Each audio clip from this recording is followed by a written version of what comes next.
Hello and welcome to another exciting video on CG programming and development. I'm your host, Nate Nestler, and this is for Hyperactive Studios. Now, I was talking about MIP mapping earlier along with the DDS texture, and I didn't really have a good example to show you what I was talking about. So here's a visual example of what I was talking about from the previous video. Here we have the texture here of MIP mapped, and we have multiple textures in a single texture here, but at different levels of detail going on the distance from the camera. So this would be up close here, and then further out would be actually half the size in resolution, which means 1/4 the size of the image. I'll show you that in just a second and prove that to you. And so on and so forth by powers of 2 for resolution each time. Getting smaller and smaller, and then as you can see here, this makes less and less of a memory footprint here. Here's another example of MIP mapping, like so. Here's another example of it going on down 16 by 16. It was 8 by 8. I was thinking that. Okay, it just didn't sound right to me. 4 by 4, 2 by 2, etc., going on down. And so you can see that the texture gets smaller and smaller and smaller. Magnitude of, well, you can see right here, it's literally 1/4. You could take 4 of these and put these in here to make one of these. You know what I mean? Because it's half the resolution across on X and half the resolution on Y, you know, vertically. Or if you want to talk about U and V, you know what I mean? That works too. But yeah, so half the resolution means 1/4 the size, right? Because if I were to carve out halfway here and then only go halfway up here, that means I've done 1/4 of this image. So it becomes, I mean, it's exponential, basically. You know, as the character or object from the environment gets closer and closer to the screen, it gets exponentially larger and more difficult to handle the texture on the 3D card. So obviously you can see why the DDS is so important and why it's so great to have these bitmap levels and such built into the texture, because as something moves off into the distance, we unload the requirements that are needed in order to visually represent that object on the screen, and thus saving tremendous amounts of time and computation. Here's another example. Now this one's realistic of it. Like, these are just like kind of give you an idea of what how it works or whatever. But this is legit how it actually is in the actual image. So you can see it literally is just like, here's a full-size image, and then at each MIP map level going down, and you can see, yes, this one's twice as long as it is tall. Just like I said, it's possible you can do that, it's no problem. But as it goes down and more into levels of detail here for each distribution of that image. And so since we have exact coordinates and we know the exact power of 2 and everything, we can map these precisely, and it's no problem. It's just no big deal at that point in time. Again, this one's for well, for graphical demonstration, you wouldn't actually have this space in the image, and it would be aligned vertically up there, like just like it was earlier. See, here's another example. This is an actual real one right here. Again, the full image. This one's square in this case, and then again, it's 1/4 the size, which is half the resolution, power of 2, each time going down, down, down until you get to the very end. And so that's MIP mapping, that's what you have with DDS, and that's why it's so important and so awesome. And it really does add for performance capabilities. Okay, and that's why we were using it in DDS. And DDS is the main used image in games because it's just, well, you save a lot of computation powers, it speeds up the game, and you make a game look far better, by having DDS in there. It's just another wonderful time-saving computation. Okay, let me just rebuild that real quick. Don't want to show off something before I should. Okay, so we do have another attribute in here. I'll get into that in just a second. You'll notice I fixed the teapot, and it's because I got ahead of myself, and I forgot about something. I moved directly from my color shader, there was just a solid color, to a texture one, and I didn't think about, oh wait, I need to worry about other aspects of the test. Now, I already talked about the other tests we have. The depth test and the depth mask and the cool face and the blend enabled and the depth func and so on and so forth. Now, I can show you what these different ones do, and it really matters. It really, really matters, actually. Cold face was important. So let me just set it back to what the original one here is. I'm just going to help myself remember that this one is false so that I can set it back without having trouble remembering. Because I'll get talking and I'll forget.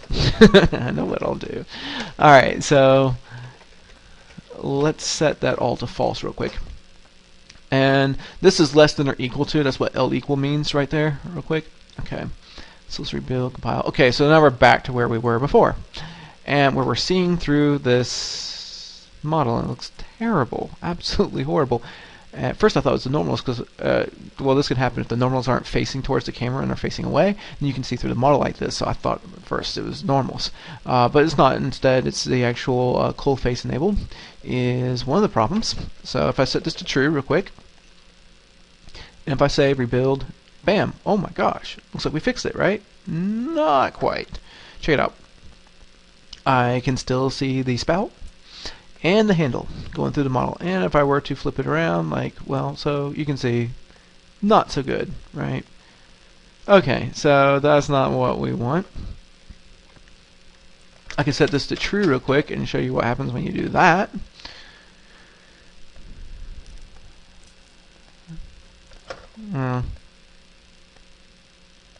Doesn't seem to matter on this particular case. Blend enable can really matter for certain things. Certain times you want blend enable to turn on or off. I'll come up with an example later on where it's a really good one to show you. Let's see here, depth mask here. Okay, so we got a problem right there. We've got a, well, let me do depth test first before we do a depth mask, because I need to have depth test turned on. Alright, so let me go ahead and run that and compile it. And so okay, we're doing our depth test, but it doesn't really seem to be hardly doing anything. Well, hold on. Now when I turn on my depth mask, save that, compile, build, bam, it suddenly works. Well, just because I was doing a depth test doesn't mean it's going to apply it. That depth test results to my scene. I need to do a depth mask in order to get rid of things that are off in the distance. In this case, the handle and spout are being occluded by the rest of the teapot. Now the teapot is a separate model from the actual handle and the spout. And you know, we're getting into that kind of scenario too, where the top of this teapot is a separate model from the base here of the teapot. You know, the lid is. So, you know, without doing the depth test, we weren't doing a check to see in depth if it was being occluded, meaning, okay, so occluded means, is this, like for instance, the spout being blocked by the rest of this teapot here from being seen? That would be occluded. That's what that means. Occluding something means when it's being covered up by something else, if you will, okay? The depth test helps us check to see if something's being occluded, but we have to apply a depth mask in order to wipe it out. Example of a depth mask could be anywhere from a white to black image to a grayscale image. In this case, probably white to black. Well, no, depth test. Sorry. Based on a range of depth here, it could be grayscale too, very easily. I'll have to pull up an example to show you that too. Let's see here. Well, okay, real quick. Let's see here. Of course, I would not have it pulled up beforehand, because that would be smart, and that's why I didn't do it. Alright. Depth test, or let's see if I can show an image of a depth test here. Okay, let's see if they got any good ones here real quick. Depth test, I might have to call it depth map. Yeah, I'm not really seeing it. Let's try depth mask. Mask would do it. That'll do it. Alright, yeah, here we go. Here's depth mask. We got several to choose from, really. This is one here. Depth mask alpha. Here's another one. This is a depth mask, and you see as it goes into the background, it gets darker and darker and darker. As it moves closer and closer to the foreground, it's lighter and lighter and lighter. Another example of a depth test, another example of a depth test. And you can certainly see these results of this, no problem. So they can be hard edge like this. That's perfectly fine too for occlusion. You know, that's normal, and there's nothing wrong with that. It just depends on what the calculation needs to be for what it is. So, very cool, very interesting. Here's another example, one of spheres here. I can tell those are multiple spheres just looking at it. And yeah, you can see, well, a number of depth tests here done with this. Here's another example of depth tests here, going into the distance, so on and so forth, so on and so forth, so on and so forth, and yeah, more. And spheres. Yeah, these are a series of spheres. Just used to seeing this kind of stuff. I can tell what it is. But that should give you an idea of what I'm talking about for a depth test. So based on an image like this, it can tell us does it need to be occluded? Does it not need to be occluded? Does it if you go back to well, we'll go over to colored multiplication mathematics here in just a second, and basically if you multiply anything times black. Okay, let me show you this real quick. Okay, so basically black is 0, 0, 0, yes? So if you multiply anything times 0, right, you get what? 0, right? So that means anything times black, when you're multiplying the color, is going to come out to being black. And anything times white, because white is 1, 1, 1, right, is going to be itself, right? So quite frankly, that's how this color multiplication is working right now. So we have our diffuse color here, and then we have our text image color here. So if I take my image and I were to go over to pure white, or daggone near it, we get the original color of the image. Check it out. It is this greenish color thing here, and that's precisely what we get. Now, if I go to multiply this times black, and if this will move for me, I get black. But any variation thereof is going to darken it. Well, why does that happen? Well, there's a good reason for why that happens. Well, think about it. If I do 0.5 times, 1.0, right, for color, what am I going to get? I'm going to get 0.5, right?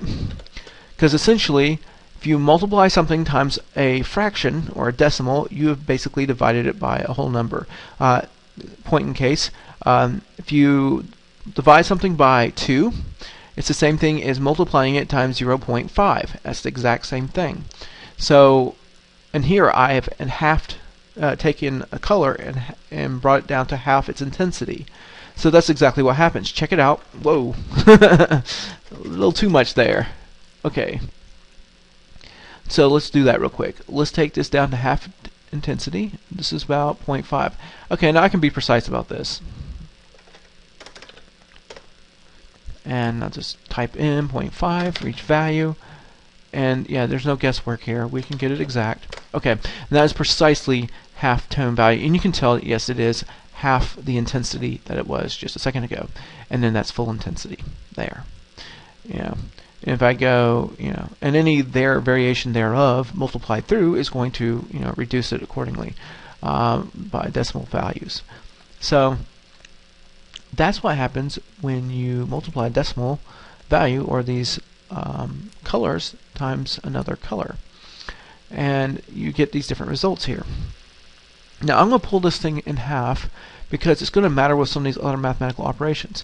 So that's exactly what's going on with that depth test. So the areas where it gets black, like so for instance, if we were to do a depth test on this and render it to frame from the depth layer, the depth frame buffer, and or display that to the screen instead of the final image, then we would see from the depth test what we got for a result.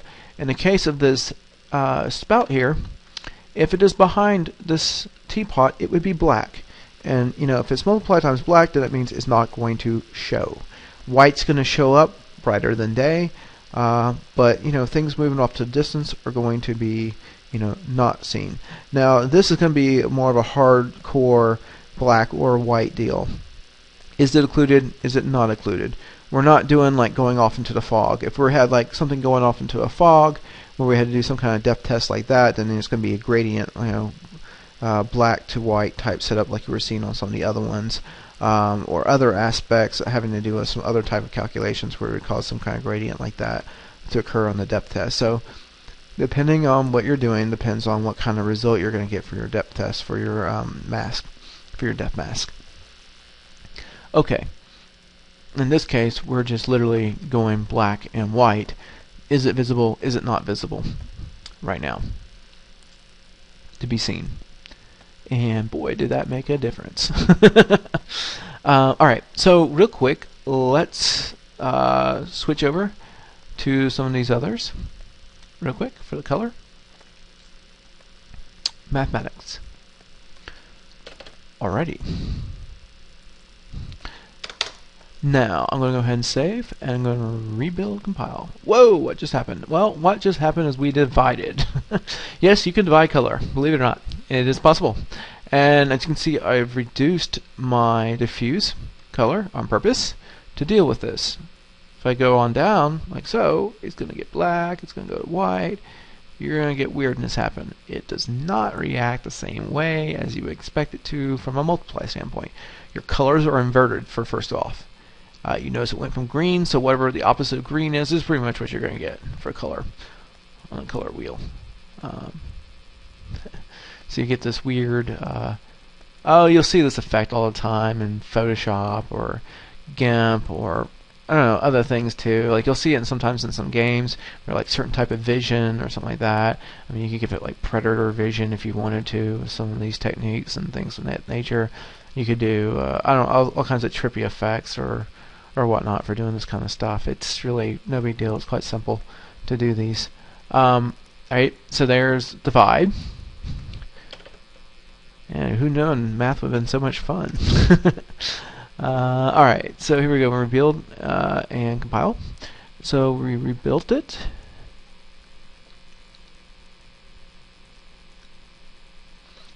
And what's going on here? Well, we're doing a subtraction. We are. And you can see the impact and results of doing the subtraction on your colors here. Really cool. Absolutely awesome. And there we go for that. And yeah, order does matter here. So we're doing the texture minus the color here. I could switch this around and get a different result as far as this goes. Let's do that real quick. Okay.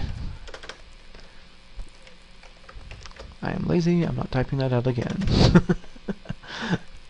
Alrighty. So again, subtract. Bada bing. There it is. Alrighty. Save all. Rebuild. And whoa! Look what happened. Oh my goodness. Yes, we flipped it around. So now if I have white, it's going to be the opposite. That's right. Subtracting, right? So say we have. Why does this work? I'll prove this in a second. I can just grab the little cursor, it'd help a lot. Okay, yeah, so here we go. We're seeing subtraction, and we're not getting an inverting of colors. Wow, huh. Well, that makes sense, though, from a mathematical standpoint. Let's take it into consideration. We have our diffuse color over here, right? So when it was 1.0 earlier, and we subtracted it from the color. Now let's say our color was like 0.3, for instance, right? And so that would be equivalent to what? It's going to be 0.7. Alright, so the original color was 0.3, but then when we subtracted it, we got a 0.7 from it when it's at 1.0. Well, obviously, that's going to make it basically invert the color in an interesting way. And that's what was going on here. Now, as we move it closer to 1, we get a brighter effect here because of our order of operations for our subtraction. Now, when I flipped it around the other way, we went from 0.3 minus 1.0. Oh, well, whoa, wait a minute, what happened there? Ooh. So if we do that, we get what? Negative 0.7, or shall we say black. As we move closer and closer to black, we end up with less and less of a value competition, more or less, here. And so it makes it more okay, if you will. And you can certainly see that. And we hit black before we even get to the end here because, again, once you go negative, you can't have a negative color. You just end up with black at 0. And so that's what's going on. And the image itself has a pretty high value, so it's not really like a 0.3. It's probably more like a 0.8 or a 0.7 or whatever it is. For the green might have full intensity green in some places, so it's not so low as far as that goes. You'll probably more likely see something like this right here, as far as that goes. But regardless, yeah, this would be like a 0.7. So it wouldn't take long before you hit positive. That's the point I'm trying to make here. Of course, that would still be a negative here, and that'd be a negative 3 then. Ooh. Okay. So that's basically why that mathematics is working out the way it is. And of course, you do this across every color aspect here, right? So it's RGBA, right? So you're going to be subtracting alpha from alpha. You're going to be, or adding alpha to alpha, red to red, blue to blue, green to green. You know, they're going to go together, and accordingly so. Now, okay, I'll show you a few more things, and then we'll start getting a little funky with it. Let's show you Swizzeling. Swizzeling is awesome. It's very cool, and it's great. And I'll show you it, and it's very nice indeed. All right, so now we're going to add multiple. We're going to add our shaders, quite literally add them. And you're not going to see any result because while we're down at black, but the moment I start kicking this up, it's going to have a brightening effect on it. Why does adding color brighten? Well, let's go back to the mathematics of it. Really, this comes down to just basic mathematics of adding. So say we're just looking at the red channel, for instance, just like we were just a second ago. And let's say in our one shader here, we have a red of like 0.3, and our other part has a red of, you know, 0.5. I'm going to try to keep this within a range of 0 to 1. Then we're going to end up with 0.8 red. That's why it's a brightening effect, right? Because once you hit 1.0, you have full intensity red. So literally by adding, you're brightening whatever you're doing. So it's very important, it's particularly when you're trying to bring back or recomposition a couple colors from images and things of that nature. We'll get into that in a second, how to do that, which is very cool and very powerful. But there's some amazing things you can do with color mathematics here that really make a difference. Okay, so of course you would do that across all the channels of the math. Okay, out.color equals lerp. Lerp, what's lerp? No, it's not something from the Munsters or Addams family. Nope, this is instead linear interpolation function, and what this lets us do is blend between two different colors. Now, it's not too exciting between two colors, but it is pretty exciting between two different text or images. And so that's when you can get a little crazier with this stuff, and it certainly looks really cool. So let's play around with that for a bit here. Now we have our lerp going on, and I'm just going to flip this around to like full bright 7. Okay, very cool. And yeah, that got red. Save all, build all. Whoa, what happened? Okay, well, what happened is a lerp. That's what happened. We have it set to 0.5. That means we are evenly divided between our diffuse color and our gradient color. Our diffuse color is this graphically added color that we've added a while back and went over this many times at this point. The gradient color I just added before this video.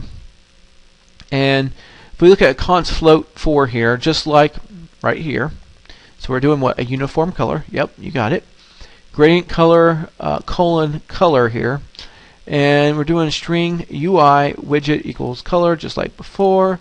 But then I changed the name to gradient color here for the string for UI name there. And then I gave it a default value of 0.3, 0.3, 0.3, and then 1.0. Now, because we are causing a linear interpolation between these, we're not getting a per pixel or per vertex variation. Why? Because it's a uniform variable. It's constant. It doesn't change over the course of the actual model. So therefore, it stays consistent. So we're getting a perfect blend between whatever red color is in the diffuse color and whatever is in the gradient color. And that's why this matters that you make use of, you know what you're doing when you're doing a varying or you're doing a uniform, because it will affect you as what you can do or can't do for something. I want that to be clear as possible. Okay, so, and you can certainly see the effect of that here. Now if I go in here, I can change this interactively for the color, but I'm still blending 50% with the other color, which is blue, as you can see there. Going back over here to red again, and come back over to the other one. And again, we're getting a 50% gradient blend. I'll show you that by going white on it. I'm still getting that 50% red there. If I go here, we have full red. See, coming from both angles. But if I come over here, we're getting a blend between the two. And what's red plus blue? We get purple. You got it. and that's what that is. Okay. So that's what's happening there for our interpolation. Let's show off what happens here if I play with this. Now if I do 1-0 on my linear interpolation, I am basically choosing one color over the other. I'll prove that. Bam, there we are. We just selected basically blue. It's only taking in the color value of the gradient color because you got a tug of war happening here between these two. And when you're at 1-0, this side is completely 1. When you're at 50%, they're basically a tug of war between the two of them, halfway. And when we're at 0, we're going to be totally red. Oh my gosh, he's psychic.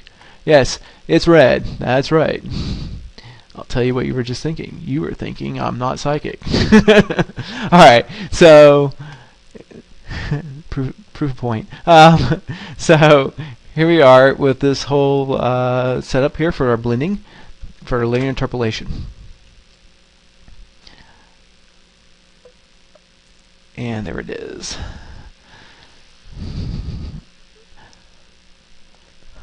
Okay, so with that,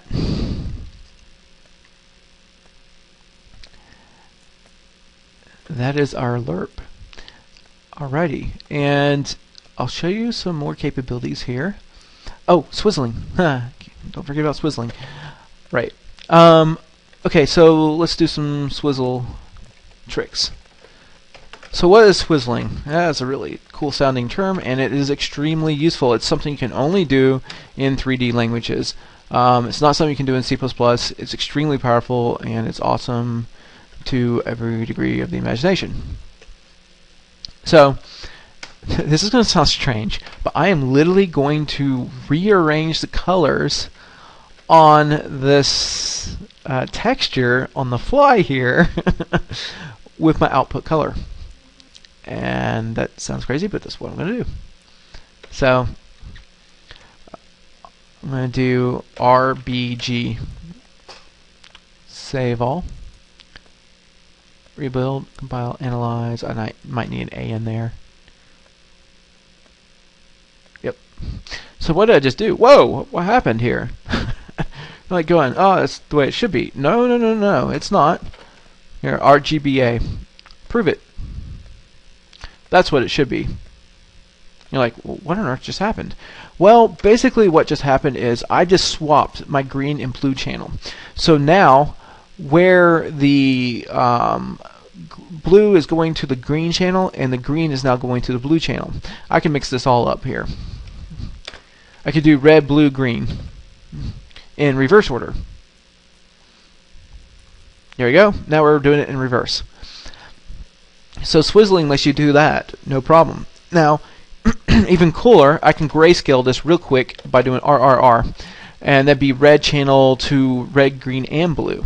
So thereby me do what's called smearing, sometimes referred to as smearing, across all the channels, and of course I get gray, and it's all being colorized off of the red channel only. And of course you don't end up with red because whatever value we end up with red is going to also appear in green and blue, which is going to make us have gray, because to think about it, 111 is white, right? So same thing with the grayscale here. So that's how you can easily take a color image and just make it grayscale. Basically choose one of the channels in the images for the color value and just basically scale it across all of them. Smear it, more or less, with swizzling techniques. Okay, so that works. Now, there are some rules to this. You cannot just do whatever you feel like it. Not allowed. GRBA. Oh, goodness. It's hard for me to even wrap my brain around saying it in a weird way like that. Okay. So RGBA. Okay. So I like that though. That looks cool. Alright, so what is going on here with this? What can you not do? Well, what you can't do is say go from swizzle color into a whole XYZ, right? So you can't go color to position for swizzling. It's not allowed. You cannot do non-corresponding values because it will not map properly. Mapping meaning that it won't say this is equivalent to this or assigning that to that. That's what mapping means. So because of that, you can't sit there and swizzle all day long, backwards, forth, whatever you want. you could sit there and swizzle. You know, I did the just show you real quick here too. I could do also like that RGR, for instance. I could do that where I have red on a couple of channels but having green still in there and getting the red across 2 different sets of channels instead of just one, like so. So you can like smear, you can do a partial smear if you want and then do a swizzle on the other part. I mean, you can just mix it up however you want, really. And it's really cool and it's really powerful for that standpoint. So that's swizzling. That's some of the techniques you can do. We'll look at some other things that we can play with here and with some of the math. We just took the tip of the iceberg. There's a whole lot more to this, and of course we have a whole lot more capabilities. One other thing I want to bring up real quick, I realized looking back at the video I didn't explain fixed very well for the data type.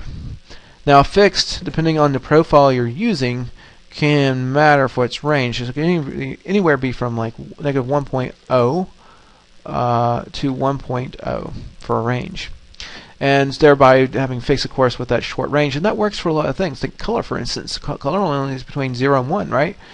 So that works perfectly fine.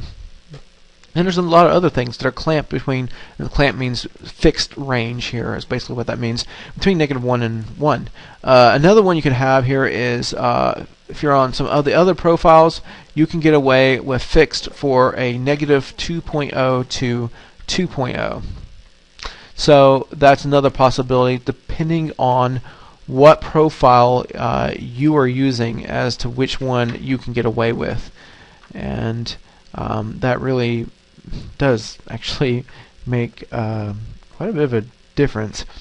An example of one of the profiles that will let you use a fixed point range there of -2 to 2 would be the FP30 for your fragment program 30 for OpenGL is going to let you do the -2 to the +2, whereas on the -1 to 1 would be FP20 on OpenGL, which again is fragment program 20 profile for compiling for fragment shaders or pixel shaders, depending on how you want to say it.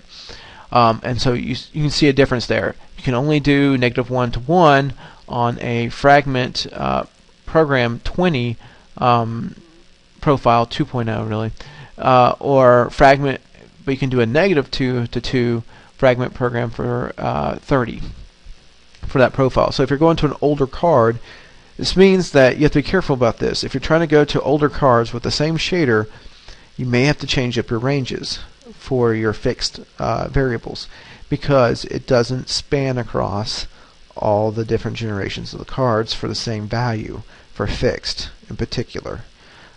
So I wanted to point that out and make it a little clearer and explain that better than I did before. Did okay with the explanation, but it wasn't that great. This is a better explanation of it. So hopefully that makes more sense as to why you would use fixed and what it's for. And again, it is for optimization reasons why you have fixed, like I was saying before, but this is a more clear, more straightforward explanation. With that, let's have a look at the other video and let's look at some more mathematics and what we can do with some more techniques. Thank you very much. My name is Nate Nestler for Hyperactive Studios, and this was doing CG programming for game development. Thank you very much. Bye-bye.